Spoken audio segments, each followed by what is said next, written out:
Hello la team, 9 secondes 27, jamais un être humain ne pourra aller plus vite sur 100 mètres. Du moins, c'est ce que prédit une étude scientifique. Ce serait une sacrée déculottée à la performance la plus stratosphérique que j'ai jamais vue. Qui passe. Ça y est, Usain Bolt est parti.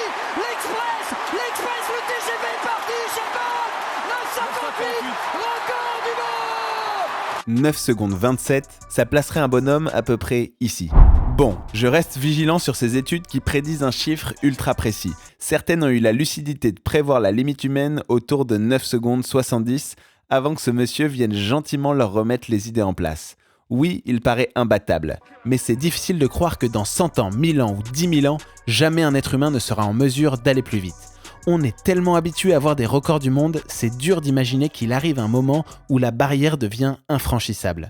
Putain, même là, je me demande comment je vais faire le record man du monde, quoi. Putain. Mais s'il y a bien un record qui paraît infranchissable, c'est celui d'Usain Bolt. Est-ce qu'il sera battu un jour ? Et si oui, comment un être humain pourrait-il faire mieux que 9 secondes 58 ? Le monde entier est d'accord pour dire qu'Usain Bolt est le GOAT. Et pourtant, rien n'est moins sûr. Dans ce nouvel épisode, on va s'amuser à explorer les limites du corps humain et naviguer aux confins des capacités de notre espèce. Je vous souhaite la bienvenue sur Gradin et comme d'habitude, on se pose une question sur le sport.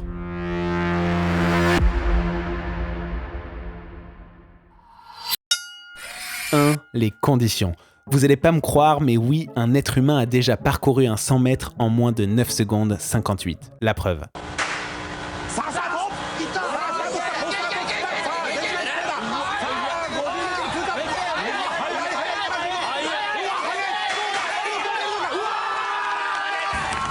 Bon, ok, c'est Justin Gatlin et il tourne pas qu'à l'eau et aux pattes. Mais dans le contexte de cette course, c'est surtout le ventilo géant qui lui permet d'aller aussi vite.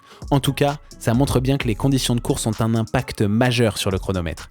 Et c'est là que ça devient intéressant. Le mathématicien britannique John Barrow est parvenu à la conclusion qu'en réitérant exactement la même course que pour son record du monde, mais en modifiant les conditions et en améliorant raisonnablement son temps de réaction plutôt mauvais au départ, Usain Bolt aurait pu courir son 100 mètres en 9 secondes 47. Pour cela, il faudrait qu'il bénéficie d'un vent favorable de 2 mètres par seconde à une altitude de 1000 mètres.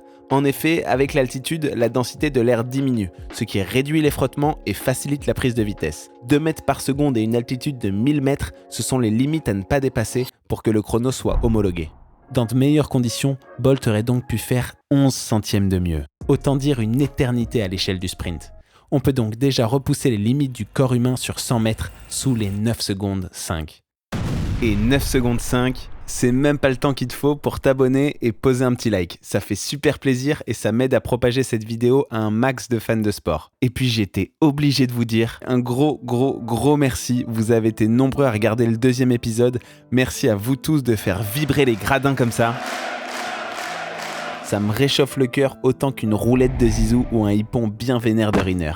C'est bien tout ça, mais revenons-en à nos moutons. 2. Le corps. Pour battre un record du monde, il faut des capacités physiques extraordinaires qui relèvent presque du miracle. Disposer d'une génétique hors du commun est un préalable si on veut un jour pouvoir tutoyer les sommets des capacités humaines. Bolt est l'incarnation d'un miracle génétique. Son corps est une machine de guerre, construit pour la vitesse. Ses atouts sont nombreux. Du haut de son 1m96, Bolt n'a besoin que de 41 foulées pour parcourir la distance qui le sépare de la ligne d'arrivée, contre 45 en moyenne pour les autres athlètes. Sa fibre musculaire est absolument hors norme et les scientifiques s'accordent pour dire qu'au-delà de sa taille, c'est la puissance phénoménale de ses muscles qui fait la différence. Pour courir vite, il faut non seulement avoir une fréquence de foulée rapide, mais il faut surtout appuyer le plus fort possible sur le sol à chaque impact. La plupart des athlètes appuient sur le sol avec une force équivalente à 3 fois leur poids. Les jambes d'Usain Bolt, elles, frappent le sol avec une force de 450 kg, soit 5 fois son poids.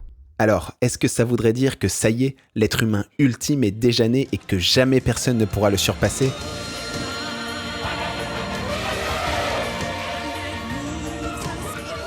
Eh bien, je vous rassure, non. Parce que, aussi étonnant que cela puisse paraître, le corps de Bolt n'est pas parfait. D'abord, il est largement moins aérodynamique que l'être humain moyen. Et oui, sa grande taille n'a pas que des avantages. Des chercheurs se sont même rendus compte que pendant son record du monde, 92% de l'énergie développée par Bolt a été annulée par la résistance de l'air. Mais son défaut le plus dingue, j'en revenais pas quand j'ai découvert ça, c'est qu'il a une scoliose. Et au fil du temps, cette scoliose a déséquilibré la symétrie de ses jambes. L'homme le plus rapide du monde a une jambe plus courte que l'autre.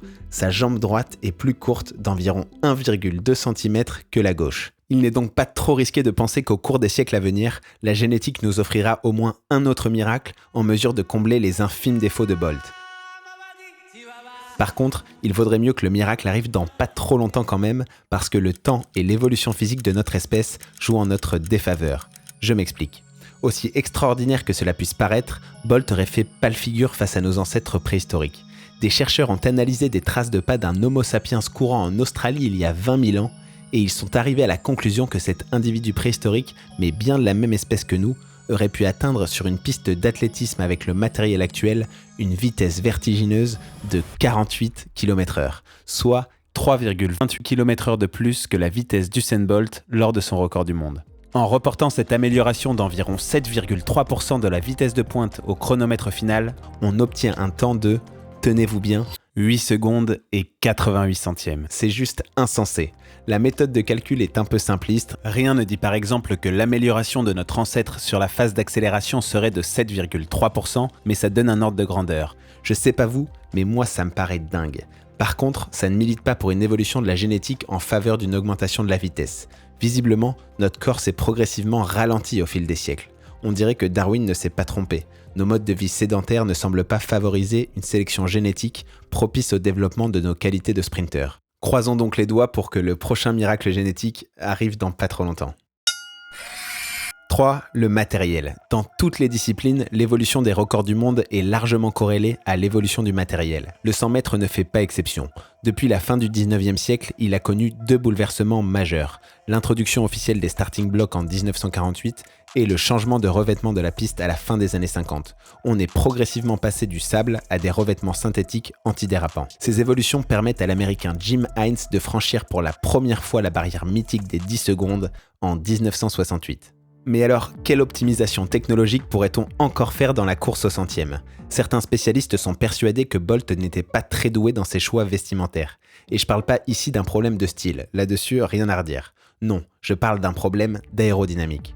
Bolt était plus à l'aise dans des débardeurs amples et à en croire certains spécialistes, il aurait pu gagner quelques millisecondes voire quelques centièmes s'il avait choisi des vêtements proches du corps comme la plupart des autres athlètes. Pour le reste, il est difficile de prédire quelles seront les futures innovations technologiques qui viendront bouleverser l'art du sprint, et surtout lesquelles seront homologuées. Il suffit de regarder les récents débats qui ont enflammé le milieu de l'athlétisme à propos des nouvelles chaussures construites avec des lames de carbone. Même si les améliorations chronométriques semblent moins significatives sur les distances de sprint que sur le demi-fond ou le marathon, il y a fort à parier que la Fédération internationale d'athlétisme aura des décisions difficiles à prendre sur ce sujet dans les années à venir.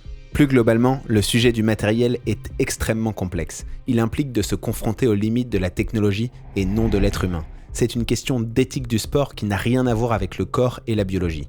La seule hypothèse que l'on peut faire, c'est que le matériel ira dans le sens d'une amélioration de la performance. D'autant plus que les conditions dans lesquelles Bolt a réalisé son record du monde n'ont jamais fait l'objet de débats comme ceux qu'il y a pu avoir avec les combinaisons en natation, par exemple.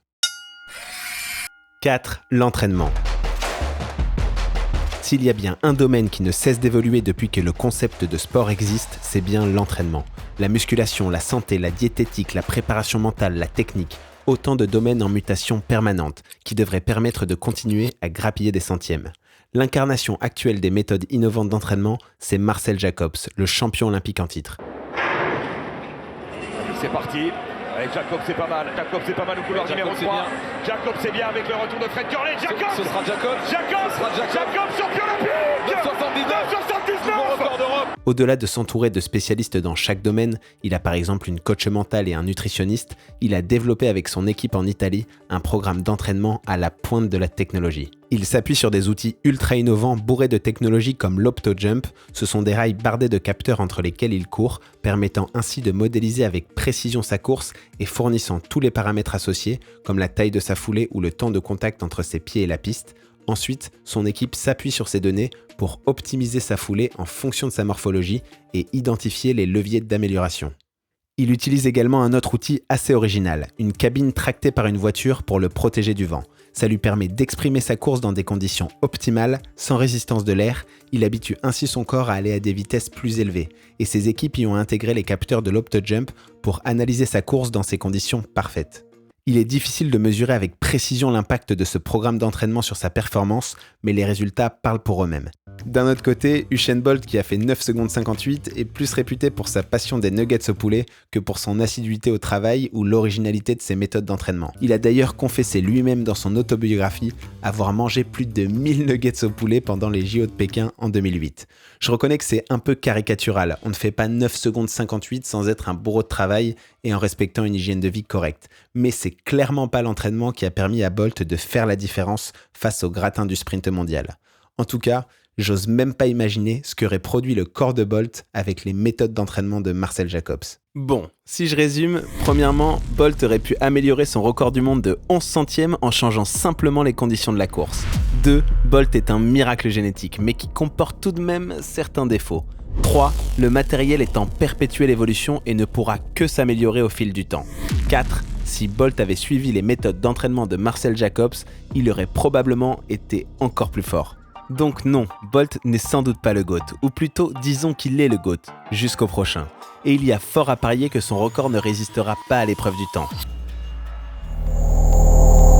Ah, et j'oubliais, il semblerait qu'un nouveau miracle génétique vient de s'écraser sur la planète Terre. Son nom, Erriyon Knighton. 19,49 sur 200 mètres à 18 ans, soit 4 dixièmes de mieux que le senior Bolt au même âge. À voir ce que ça va donner dans les années à venir, notamment sur le 100 mètres. Mais pour nous autres, fans de sport, reste plus qu'à confortablement nous installer dans les gradins des prochains grands championnats et prier fort dans l'espoir de revivre au moins une fois dans notre vie les émotions que ce grand monsieur nous a procurées. D'ailleurs, si vous voulez en savoir plus sur pourquoi le sport nous procure autant d'émotions, je vous invite à aller voir la vidéo « Pourquoi le sport nous rend dingue ». Merci de m'avoir accompagné jusqu'ici, c'était Gradin et je vous dis à très vite pour un nouvel épisode. Allez, ciao!